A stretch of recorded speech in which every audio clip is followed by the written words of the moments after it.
Let's cause some trouble now. Live life to the fullest. Spring break. Spring break forever. Hey intern, spring break is just around the corner, and if you're a student whose head's been buried in books all semester, you're likely feeling the weight of all work and no play and are ready to, well, play. You're probably dreaming of sunny beaches, epic parties, and memories that will last a lifetime. Oh, the glory days, the glory days. But here's the thing. Spring break, being the cram in as much fun as possible in 1 week to make up for all the time you spent studying kinda event, can also come with some serious risks. From alcohol-related injuries to accidents and worse, it's easy for things to go sideways fast, like real fast. Just last week, 20-year-old Kyle Lamb was found unconscious in Panama City Beach after a reported day of drinking. His friends weren't able to revive him. So today, we're breaking down the most common spring break injuries, why they happen, how to avoid them, and what to do if things go wrong. We'll talk about alcohol safety, how to look out for your friends, and why risky stunts are a hard pass, bro. A hard pass. Going about 90 down I-5. She lived in a world where binge drinking was normal. On this night, she's barreling down the highway after a few too many drinks. Whether you're hitting the beach or staying local, this video is your guide to staying safe, because I got you. Let's make sure your spring break is epic for all the right reasons. Videos all over YouTube show the party is fueled by booze, bikinis, and sex. All right, let's talk about the elephant in the room, alcohol. Spring break has basically become synonymous with drinking, especially for travelers. But here's the thing. Alcohol is a toxin, and it doesn't just take a harmless path through your system on its way to you getting slizzard. While it's known as a social lubricant for its classic disinhibiting effects, it also messes with your body in ways you might not expect. First, let's break down what alcohol actually does to your body. When you drink, alcohol goes straight to your liver, which works to metabolize it, but whatever isn't processed immediately circulates into your bloodstream and eventually reaches your brain. As a depressant, it slows down your central nervous system, which is why you feel more relaxed, man. Or let's be real, a little wobbly. Or sometimes a lot wobbly. Alcohol turns up the brain's primary brake, the neurotransmitter GABA, and turns down its primary gas, the neurotransmitter glutamate. This makes neurons much less communicative. But listen close, this next thing is important. No, I appreciate it, but I told my wife I wouldn't drink tonight. Alcohol takes about 10 to 30 minutes to hit your brain, so you might not feel the effects right away. You know what? Give me that thing. I'll do one. We gonna do one. This delay is why people often overdrink without realizing it. They keep going because they don't feel drunk yet. We're going streaking through the quad and into the gymnasium. Come on, everybody. Come on, everybody. We're going. Here we go. So yeah, all those drinking games that encourage downing drinks way too quickly definitely won't help. Of course, the more you drink, the worse its depressive effects get. Binge drinking, aka having a lot of alcohol in a very short time, can overwhelm your liver, which can only process about 1 drink per hour. The rest just circulates in your blood, causing trouble and mayhem. All the effects of that alcohol may not even be at play until you pass out. You can literally pass out and your blood alcohol concentration can continue to rise. According to the Centers for Disease Control, 90% of underage drinkers are binge drinkers, with young adults chugging down more than 9 drinks at a time. Alcohol poisoning happens when there's so much alcohol in your system that your brain starts shutting down basic life-sustaining functions. It's like your body says, how about a quick nap, bro? But in the worst possible way. Symptoms include confusion, vomiting, clammy skin, hypothermia, seizures, loss of consciousness, and even slow or irregular breathing. If you see someone like this, call 911 immediately. It's a medical emergency, for real. You were very lucky. We managed to pump your stomach just in time. Ever heard of someone getting their stomach pumped? I had him pump my stomach too.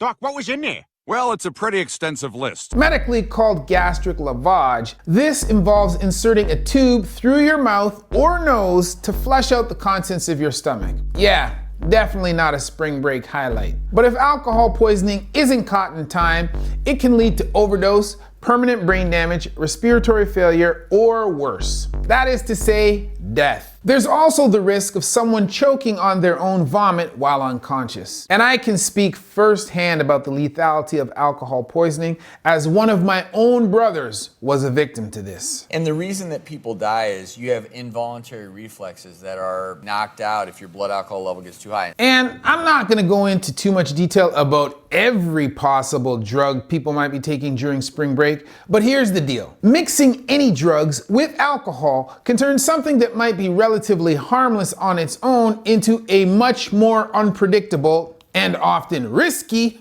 combination. Everything had been great a day before. His last words to me were, "I love you too, Mom." And then for our family's world to be shaken up a day later is just devastating. I don't think anybody has a clue of the dangers of combining these. Josh certainly had no clue. For example, stimulants like cocaine or the college kid favorite, Adderall, increase your heart rate and alertness, but when mixed with alcohol, they mask how drunk you feel, leading to overconsumption. While there are several risks, the most serious ones include heart problems like arrhythmias, heart attacks, and strokes, as well as major behavioral changes. Adderall can also cause mood swings, panic attacks, depression, and even psychosis, which can worsen when mixed with alcohol. It's a volatile mix that can affect not only the individual, but those around them. Just like alcohol, other depressants like Xanax or other benzos slow down your central nervous system. So mixing the two can dangerously suppress your breathing or even lead to a coma. The benzos and the booze, Dr. O, they're hitting the exact same receptor. You mix the opiates in it and you've got two things on board that are telling your lungs it's okay to not breathe. Psychoactive drugs like ecstasy or MDMA specifically mess with your brain's serotonin levels, which regulate mood, energy, and body temperature. When you add alcohol, it not only dehydrates you further, but also makes it harder for your body to regulate heat, increasing the risk of overheating, dehydration, and even seizures. So what ends up happening is they just keep dancing and dancing and dancing, and then their bodies overheat, and they literally dance themselves to death. Even cannabis or weed might seem like no big deal, but when mixed with alcohol, it can amplify dizziness, nausea, and impaired coordination, making accidents more likely. And studies show that even after taking 2 shots, the THC levels in participants' blood plasma doubled, meaning alcohol makes you more high. So no, recreational drugs with different effects don't cancel each other out. What's in this? My heart's starting to beat really fast. And the bottom line, mixing drugs and alcohol is like playing Russian roulette with your body. You might think you're fine, but the effects can be unpredictable and dangerous. So if you're going to drink, keep it simple. Stick to alcohol and practice moderation. But wait, before we move on, let's not forget that alcohol is the common denominator in a lot of those spring break injuries. Another big risk during spring break is dehydration and heat exhaustion. Some of the most popular destinations like Miami, Vegas, or tropical spots like Cancun can reach temperatures of 90 degrees Fahrenheit, 32 degrees Celsius, or higher during peak season. Warm weather already puts stress on your body, and alcohol only makes it worse. I'm smoking good in your neighborhood, slide in the mall, hide in the mall. Alcohol is a diuretic, meaning it makes you pee more, which can lead to dehydration. And here's the kicker. Your body's cooling system relies on sweating, but if you're dehydrated, that system breaks down. She described dancing with you and you profusely sweating. Add in the sun and the heat, and you've got a recipe for dizziness, fainting, or even heat stroke, a severe condition where your body overheats and your brain starts to malfunction. This can cause confusion, agitation, or even loss of consciousness. The management of heat stroke is giving them fluids and dunking them into a cool ice water bath. So, how do you prevent this? Well, if you're out in the sun all day, find some shade, cool down, and stay hydrated. When it comes to alcohol, pace yourself and alternate drinks with water. Because no, you can't hydrate yourself with alcohol, despite what your buddy told you. And remember, binge drinking isn't just dangerous, it's a surefire way to ruin your night. Now, Alcohol doesn't just affect your body, it also clouds your judgment. And when that's impaired, it's easier to find yourself in dangerous situations. Let's break down how alcohol affects your brain. Ethanol is lightweight and lipophilic, meaning its structure easily dissolves into fats, like those in the membranes of the outer blood-brain barrier. Once inside the brain, ethanol's unique structure allows it to bind to, interact, and affect many different neuronal receptors. Alcohol impacts different areas, but it hits the prefrontal cortex especially hard. That's the part of your brain responsible for decision making and impulse control. Think of it as your brain's executive control center, the one that keeps everything in check. When alcohol weakens this area, it messes with your ability to think clearly, make smart choices, and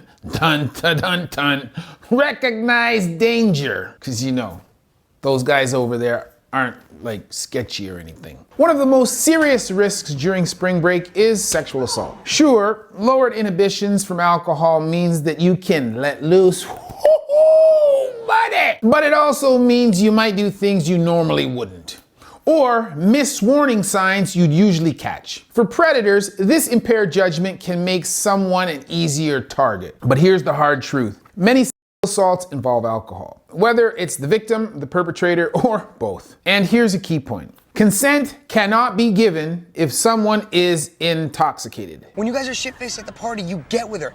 This is our last party as high school people. If someone is too drunk to make clear decisions, they cannot legally or ethically give consent.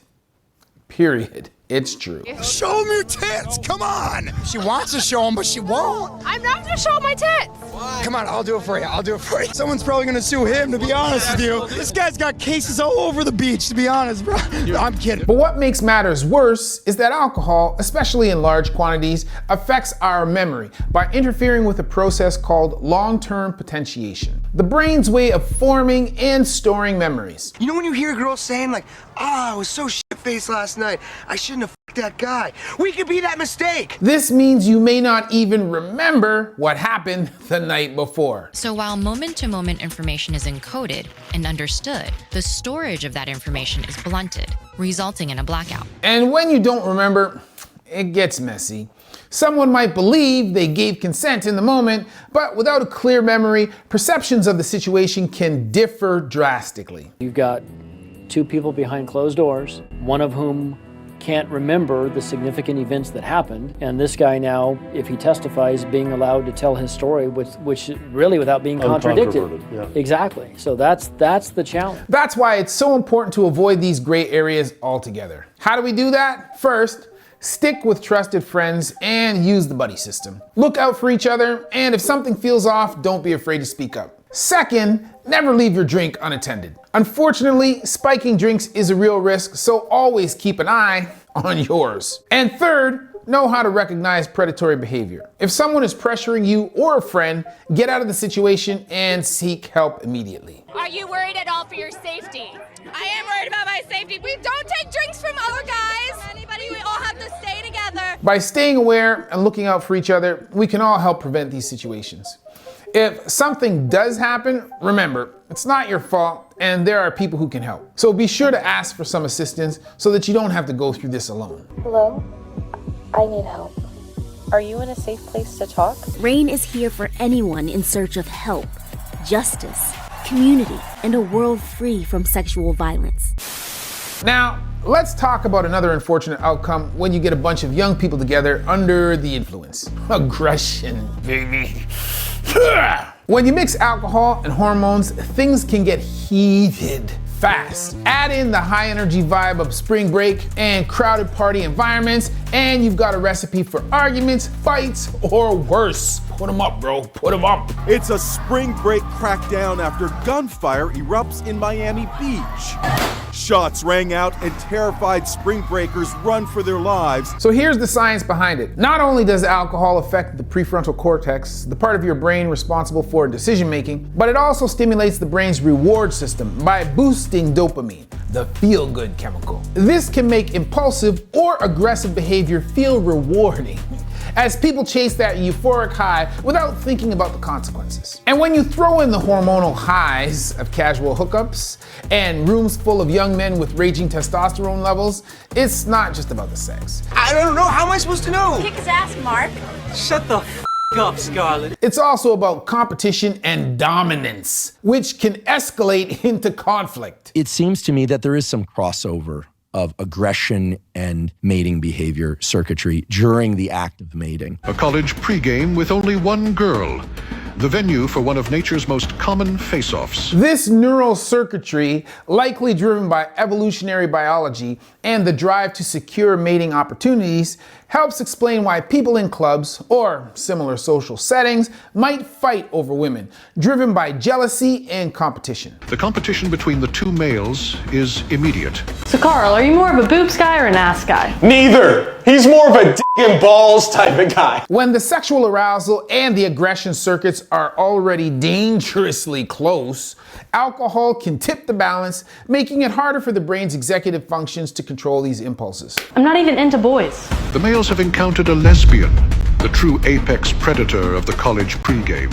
They don't stand a chance. The result? Conflict erupts because the body's like, I'm effing heated, bro. Now, not everyone reacts in an aggressive manner when the alcohol is flowing. Some people, often called happy drunks, seem to enjoy the more calming effects of alcohol. Yeah, I can think of a friend like that. Alcohol also causes some neurons to synthesize and release endorphins. Endorphins help us to calm down in response to stress or danger. Needless to say, people react differently, and you never know how someone, or even yourself, will respond. And speaking of impaired judgment, alcohol doesn't just put you at risk in social situations, it also makes accidents way more likely. Whether it's on the road, in the water, or just doing something reckless, accidents are a major reason people end up in the ER during spring break. The 21-year-old spring breaker was perched up there on a 7th floor balcony when she slipped off and plummeted to her death. They're not always that dramatic, but falls and fractures can happen, and alcohol can make you more prone to these types of injuries, especially when you're not paying attention to your surroundings. We got one guy in the ER right now, but you know, we still make it, we still power through. Alcohol, especially in excessive amounts, messes with your coordination and balance because it slows down the signals between your brain and your nerves, making it harder for your body to control movement and stay steady. This makes you more likely to trip or fall. Well, Tallahassee Memorial Healthcare is helping prep high school students. TMH hosted a drunk driving simulation event at Florida High today. It's called Operation Spring Break. Now, let's talk about impaired driving, starting with the obvious. Car accidents. This is one of the leading causes of accidents during spring break. Alcohol slows your reaction time, messes with your coordination, and makes it harder to judge distances. Basically, everything you need to drive safely. Just last year, 55% of alcohol-related crashes and 60% of the fatal wrecks were caused by young people. But it's not just about alcohol. Distracted driving, yes, I'm looking at you texting and driving, is just as dangerous. Whether you're texting the group chat about the next party, DJing the aux cord while pre-gaming for a cabana, or just hollering, hey, at a fellow partygoers on the side of the road, the car is a place where you need to be sober, alert, and focused on the road. Distractions and alcohol don't mix with driving, ever.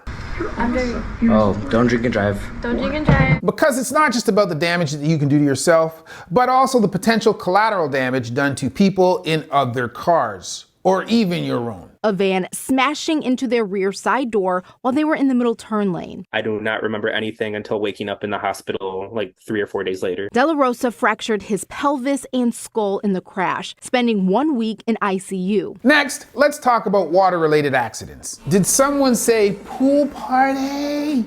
Wait, did someone say boat party? Well, just make sure you stay away from the wheel and stay on board, because swimming or boating while intoxicated is a terrible idea. Again, alcohol messes with your ability to think clearly and react quickly, making it easy to overestimate your skills in the water. Drowning or near drowning incidents are way more common than you'd think, and alcohol is often a factor. Alex was wave surfing in Mexico 3.5 months ago when he injured his spinal cord.